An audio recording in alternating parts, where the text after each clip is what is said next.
Vencedores ou vencidos? Mensagem de William MacDonald.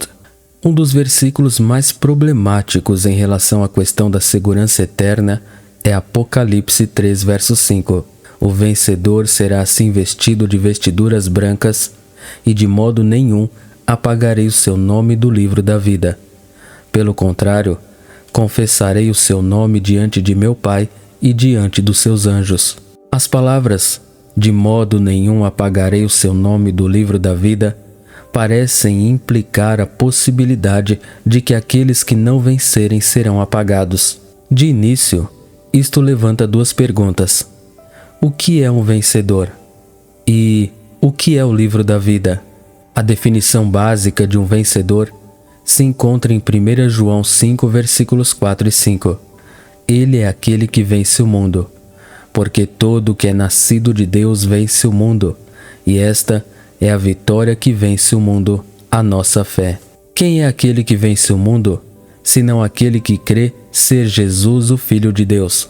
Nestes versículos, os vencedores são aqueles que nasceram de Deus, que creem que Jesus é o Filho de Deus. Em outras palavras, são os cristãos genuínos. A passagem de 1 João capítulo 5, versículos 4 e 5 é às vezes citada para dar sustentação à visão condicional. Não vejo nada aqui que possa substanciar isto, a menos que seus defensores apelem para o tempo presente do verbo crer e insistam em que ele quer dizer uma ação contínua. Em outras palavras, o que vence o mundo deve crer e seguir crendo. E necessariamente segue que uma pessoa só é nascida de Deus se persistir em crer. De acordo com isto, uma pessoa pode nascer de Deus, depois tornar-se não nascido, uma ideia bizarra, e depois nascer espiritualmente de novo. Aparentemente, não há limite para o número de vezes que este ciclo pode se repetir. É como se as Escrituras ensinassem que você deve nascer de novo e de novo e de novo. A Bíblia não fala nada parecido com isto. O que os versículos ensinam, sim, é que a fé capacita o crente nascido de novo a vencer o mundo ao ver através de seu brilho e seu vazio, ao perceber que ele está em inimizade com Deus e seu povo e ao temer seus elogios, mas não sua carranca. Ele não espera ser tratado melhor que seu Senhor foi.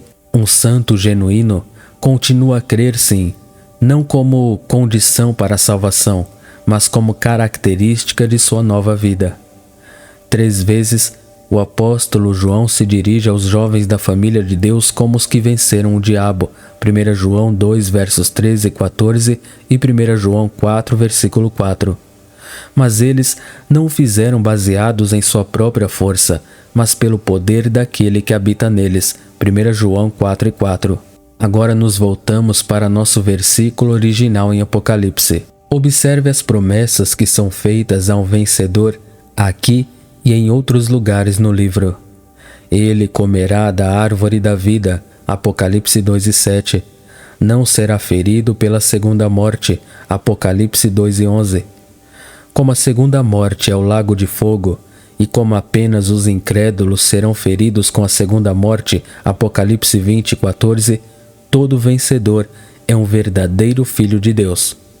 Ele comerá do maná escondido, Apocalipse 2:17. Receberá poder sobre as nações, Apocalipse 2:26. Será vestido com vestiduras brancas, Apocalipse 13:5. Será coluna no templo de Deus, Apocalipse 13:12. Sentar-se-á com Cristo em seu trono, Apocalipse 3:21. Herdará todas as coisas, Deus será seu pai e ele será seu filho. Apocalipse 21 e 7. Tomando todas essas passagens juntas, aprendemos não apenas que todos os vencedores são crentes, como também que todos os crentes são vistos como vencedores. John MacArthur explica: aquele que venceu e expressões paralelas são comuns nos escritos de João. O apóstolo João tranquilamente usa vencedor como sinônimo para crente. Por sua definição, todos os cristãos são finalmente vencedores. Portanto, Não existe algo como um crente que não é um vencedor neste sentido. Agora vamos considerar o livro da vida.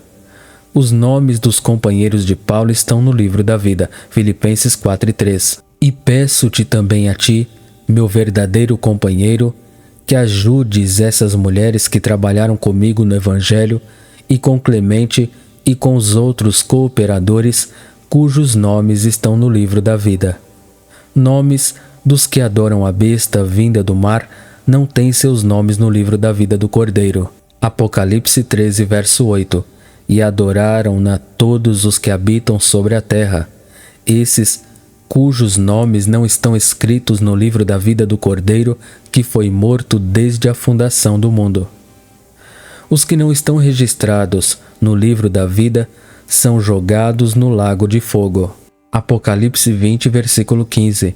E aquele que não foi achado escrito no livro da vida foi lançado no lago de fogo. Apenas aqueles cujos nomes estão escritos no livro da vida do Cordeiro entrarão na Nova Jerusalém. Apocalipse 21, 27. E não entrará nela coisa alguma que contamine e cometa abominação e mentira, mas só os que estão inscritos no livro da vida do Cordeiro. Verificando tudo isso junto, fica claro que o livro da vida é um registro de todos os redimidos. Em algumas versões da Bíblia, o livro da vida é mencionado em Apocalipse 22, 19, mas os manuscritos mais autênticos usam árvore da vida nesse versículo. Então, agora voltamos ao problema básico. O Senhor diz em Apocalipse 3, verso 5, que Ele não apagará do livro da vida os nomes dos vencedores. Será que isto não implica que os nomes de alguns crentes poderiam ser apagados? Primeiramente, não devemos construir uma doutrina baseados naquilo que poderia estar implícito. É melhor usarmos as afirmações diretas. Depois, deveríamos saber que o oposto de uma afirmação nem sempre está implícito ou é verdadeiro. Por exemplo, eu poderia dizer: se eu estou em Jerusalém, então sei que estou em Israel. O oposto seria: se eu não estou em Jerusalém, então sei que não estou em Israel. Isso não é verdade. Você poderia estar em Haifá ou em Tel Aviv. Na verdade, a promessa do Senhor de que Ele não apagaria os nomes dos crentes é uma promessa sobre a segurança eterna deles. Se Ele não lhes apagar o nome, então eles permanecem no livro da vida. Em vez de tomarmos suas palavras para implicar uma possibilidade agourenta, é melhor que as tomemos como um enunciado positivo sobre o que Ele não irá fazer. Eles, pois, o venceram por causa do sangue do Cordeiro e por causa da palavra do testemunho que deram, e mesmo em face da morte, não amaram a própria vida. Apocalipse 12, 11. Isto descreve os santos do período da tribulação, que haviam sido ameaçados de morte se não negassem sua fé. Eles haviam vencido o diabo pelo sangue do Cordeiro. O sangue vertido de Cristo satisfez todas as acusações que Satanás poderia trazer contra eles. E eles haviam vencido pela palavra de seu testemunho. Eles não retirariam sua confissão de Cristo, nem que isso significasse morrerem como mártires. Eles não amaram a própria vida. É difícil entender como este versículo apoia a salvação condicional, e mesmo assim, ele ainda é às vezes usado para tal propósito. Apocalipse 17:14 contém a palavra vencer, mas desta vez ela se refere ao Senhor. Pelejarão eles contra o Cordeiro, e o Cordeiro os vencerá, pois é o Senhor dos senhores e o Rei dos reis. Vencerão também os chamados, eleitos e fiéis que se acham com ele.